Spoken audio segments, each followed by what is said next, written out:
In today's video, I'm going to be breaking down how much money you make in the Air Force when you join as an E-1. Now, if you're joining the Air Force as an E-2 or E-3, I have a separate video that is specific to your situation, so be sure to go check out that video. Now, I know a lot of people consider signing a 6-year contract because of the early promotions, and a lot of people probably want to know how much money does that actually equate to. So in this video, I'm going to be comparing if you sign a 4-year contract versus a 6-year contract, so you can see the actual monetary difference between the two. Just a heads up though, I am using the 2025 pay chart because that's what year it is right now as I'm shooting this. And I've also accounted for the average pay increase over the last 10 years, which comes out to 2.6%. But if you're new here, my name is Kyle Gott. I'm a 6-year Air Force veteran who did aircraft structural maintenance, and I'm also the founder of Airman Vision. Here at Airman Vision, we've created a streamlined solution for modern day Air Force recruiting where we're bridging the gap between future recruits and the Air Force. So if you're new, consider subscribing and also liking this video to help others find it. Now, in this video, I am only factoring in base pay. I am not factoring in other pays such as family separation, BAH, or BAS. The reason being is those situations can vary, and so certain people will get it, others won't. And at the end of the day, most of it just cancels out anyways, because if you get BAH, you're going to turn around and spend that on a house. And if you're not getting BAH, it's because the military is providing you free housing. Also, with food allowance, if you're getting free food, they don't give you BAS. And if you're getting BAS, you're going to turn around and spend that on food. I do have a separate video that breaks down how all of the pay works, but I just didn't include it here because there are so many different factors and variations for every single person, but base pay is the same for everybody across the board. Now, in this video, I am only referencing somebody that goes to technical training for 4 months. Now, if your technical training is shorter than that, typically 3 months, most people are not going to have a 2-month-long technical training. The difference is going to be about $134, and it works the same way the other way. If you have a 5-month technical training or even longer, it's still only going to equate to about $134 difference there.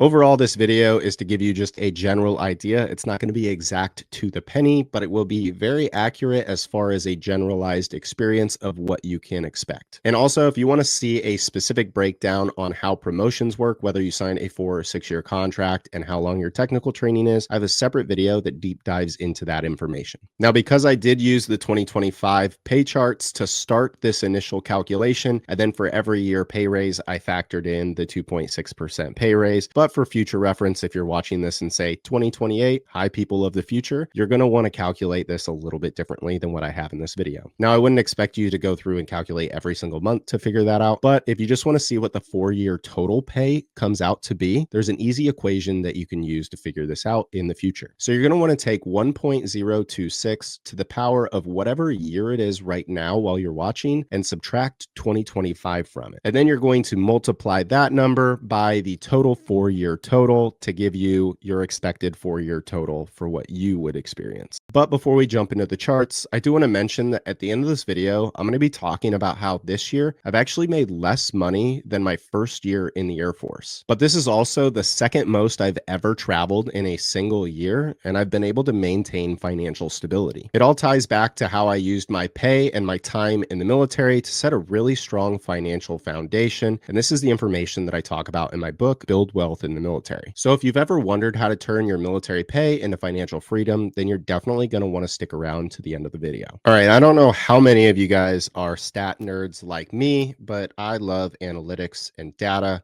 And that's why I make these videos, because I actually enjoy sharing this information and researching it and helping others. So one, if you appreciate that, just go ahead and like the video, but also hopefully I can explain this in a way that makes it understandable and easy for you to digest. Now I'm going to try to explain all of this and make it make sense to you. So obviously here at the top, we have joining as an E-1 for both situations. This is going to be the 4-year contract. This is going to be the 6-year contract. Then what we're going to have right here is how much money you make every single month. So then what we have here is the rank that you're going to be, how many months you've been in, and how much you're getting paid that month. And it's going to be the same thing over here for the 6-year contract. And then right here in this right column, we're going to have the difference in pay. So as you can see, when you initially actually join, whether you sign a 4 or 6 year contract, you are making the same amount of money for the first month. So there is $0 difference between the two. Now, for simplicity's sake, because I could have gone through and created a version of this for all 12 months of the year because people join all 12 months of the year, I didn't go and do that because that would be way too much work. So I just simplified it and said, hey, you're joining in January. Overall, this really isn't going to change a whole lot. So all this is actually going to affect is the congressional pay raise that military members get every single year that goes into effect January 1st. Obviously, it's going to happen at a different point in your career. Say if you join in July, you're going to experience January 6 months into your career versus somebody that joins in January, they're going to experience that 12 months into their career. But overall, it shouldn't really matter or affect things. So for simplicity's sake, I just said,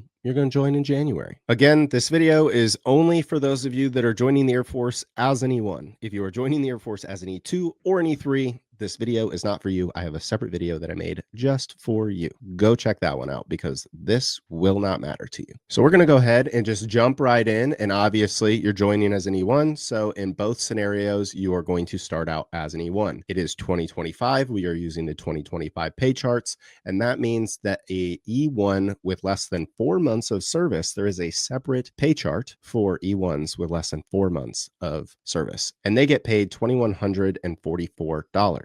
Again, this is base pay. This does not include taxes or any other deductions that come out of your paycheck. This is before taxes base pay. So obviously you're going to be at basic training for 2 months. So in this scenario, you're looking at these 2 months. So at the completion of 2 months, right, you're just starting your 2-month mark. You're still going to be an E1, both for the 6-year enlistee and the 4-year enlistee. Now, when you hit 4 months in the Air Force, that is when you're going to get your first pay raise because you're no longer an E1 that's been in for less than 4 months. You are an E1 that's been in for 4 months or longer. So at your 4-month mark is when you're actually going to get your first pay raise because you're not actually getting promoted. But like I said earlier, E1, if you have less than 4 months of time in service, then you have a separate pay grade. So you are now bumping up to the next pay grade, which is just an E1 with more than 4 months time in service. And according to the pay charts, that comes out to $2,319. Again, this is going to be the same no matter if you signed a 4 or a 6-year contract. Now in the Air Force,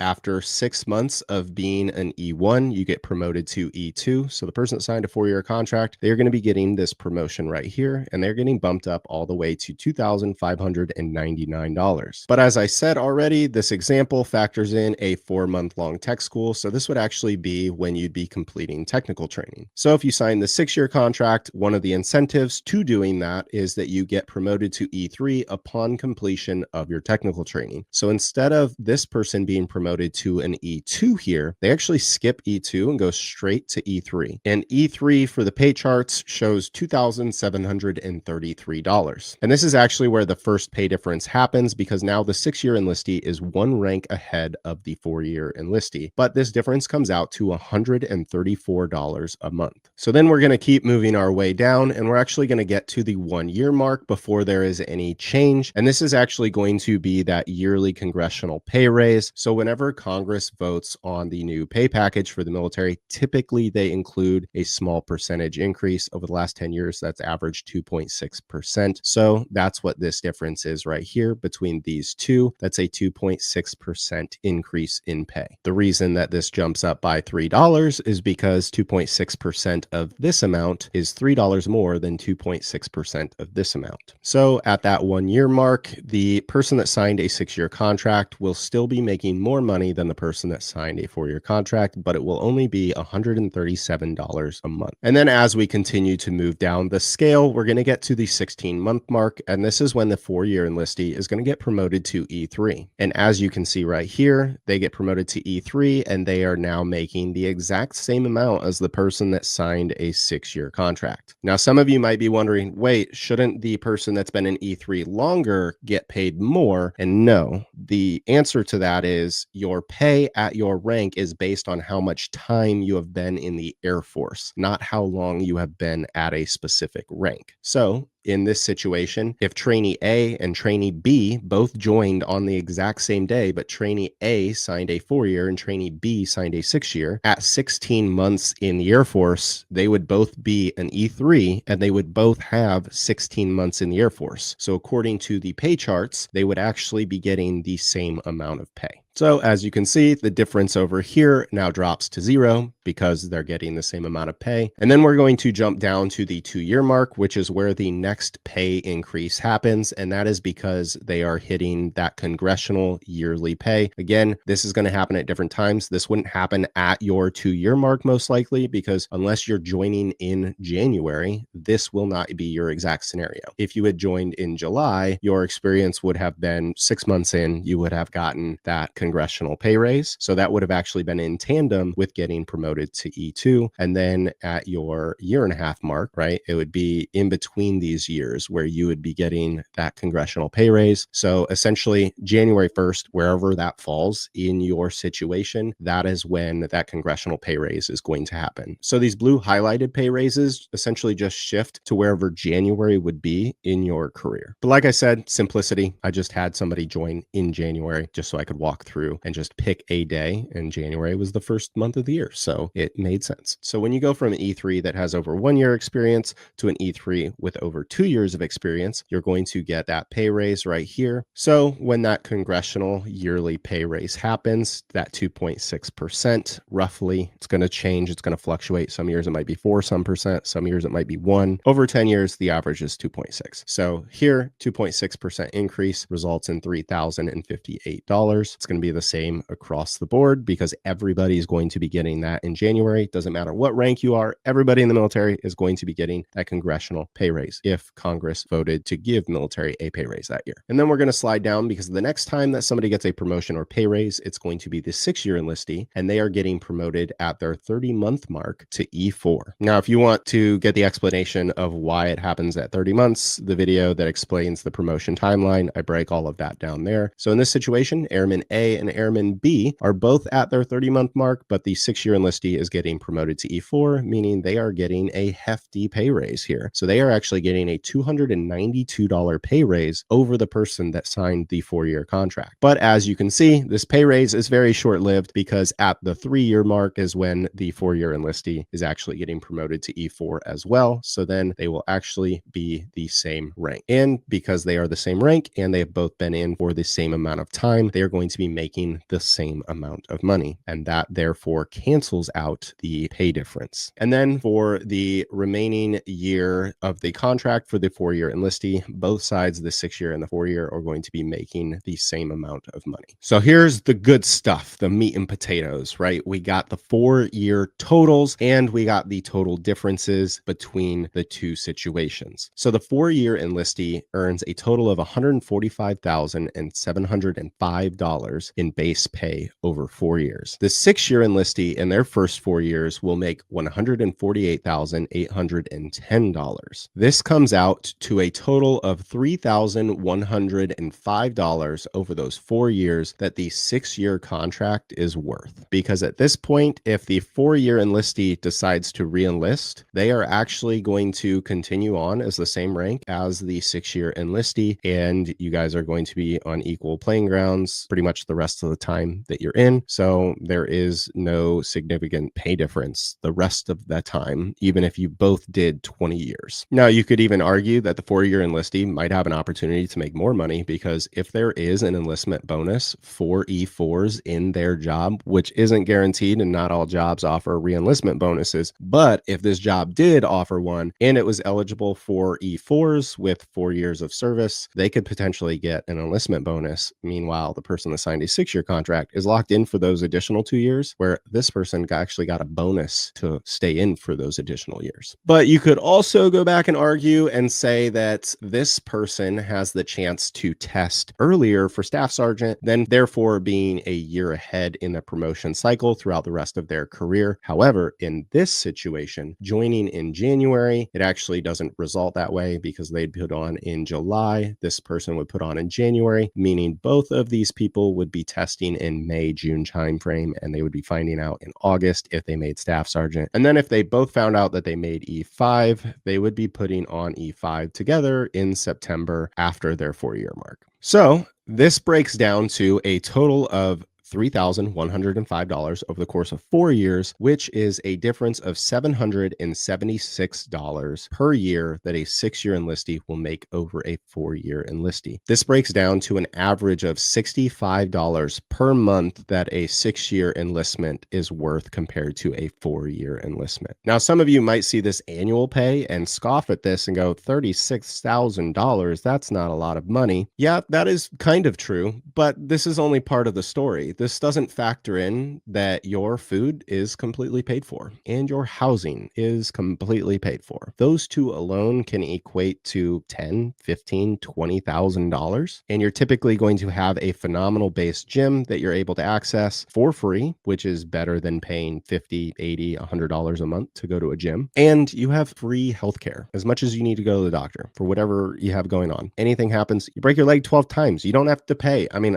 you'd probably get kicked out if you broke your leg 12 times because there'd obviously be something wrong where you're probably not fit to stay in the military, but you get it. The military offers free healthcare, which is very expensive as a civilian. So that is worth at least 10, 15, 20,000 on top of that as well. So you're looking at a decent amount of money that you're not having to pay for that most civilians have to pay for. So yes, is this comparable to what a civilian makes? You know, if they're making 50, 60,000? No, but you're also not having to fork out for housing or food or medical. So is it very comparable to what civilians make? Absolutely. Considering that I am a civilian right now and I know what it's like, and I have friends and family that have only been civilians, and I see what they have to pay for and how much they struggle with financially with different things. And coming from me as a veteran who was in and got paid in the military and now has been out and seen what pay is like after the military, and also having friends and family that have never been in the military, I can definitely say that being in the military, I would take this type of pay and not having to pay for food, housing, or medical any day of the week. I mean, I might be biased because I did a really good job of leveraging my military pay and my benefits while I was in and after I've been out. So I've set myself up using the military, but not everybody wants to do that or tries to do that, and then they complain. But here's one of my biggest things of advice for people is don't act like life is happening to you. A lot of people act like life happens to them. If you're in the military and you are complaining that you don't get paid enough, you knew how much you were going to get paid when you joined. If you wanted a better paying job, you should have stayed a civilian. If it was so easy to make a ton of money as a civilian, why'd you join the military? I'm pretty brash when it comes to finances on things, so I just feel like a lot of people act like life is constantly happening to them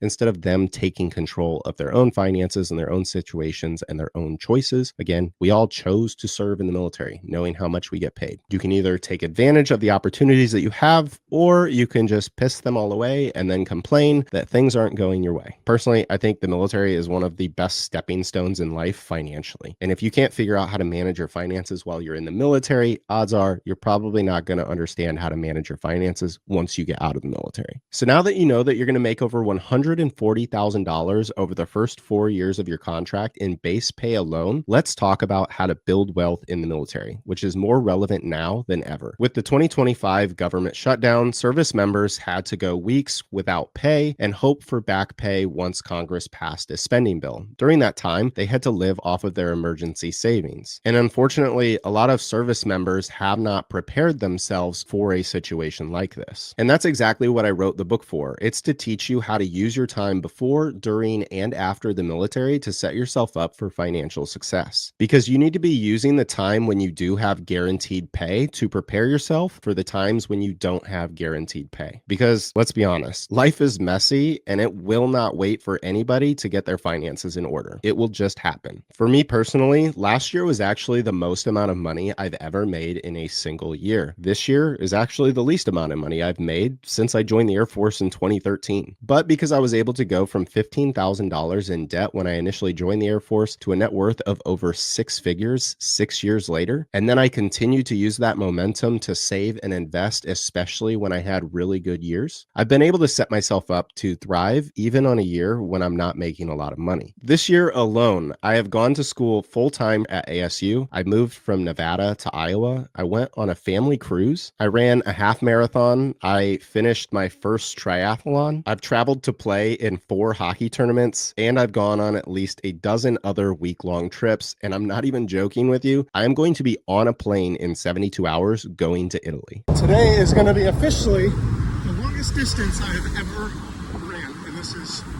an amazing place to have that achievement. This year has been wild, and that's what financial independence gives you. It gives you freedom, it gives you peace of mind, and most importantly, it gives you options. Money should be a tool that you wield strategically. It shouldn't be something that stresses you out your entire life. And that's exactly what I teach you to master in the book. This is the most impactful resource that Airman Vision offers, because no matter if you do 4 years or 20 years, heck, even if you don't even join the military, the information in this book is still useful, and this is going to impact people's lives more than any other resource that we offer on the channel. So I sincerely want to thank any of you that are still watching this video to this point, and so I want to offer you a 50% discount to the digital download on airmanvision.com of the Build Wealth Military book. You can use Italy as the discount code to get 50% off for the book when you check out. Now, if you found this video helpful, the best thing that you can do is just click the like button. It will help other people find this video, and also subscribe if you're interested in more content preparing you for the Air Force. And if you're interested, feel free to share this with anybody in your delayed entry program or anyone else that you know is joining. But as always, my name is Kyle Gott, and this is Airman Vision, where we're bridging the gap between future recruits and the Air Force, and we look forward to helping you in another video.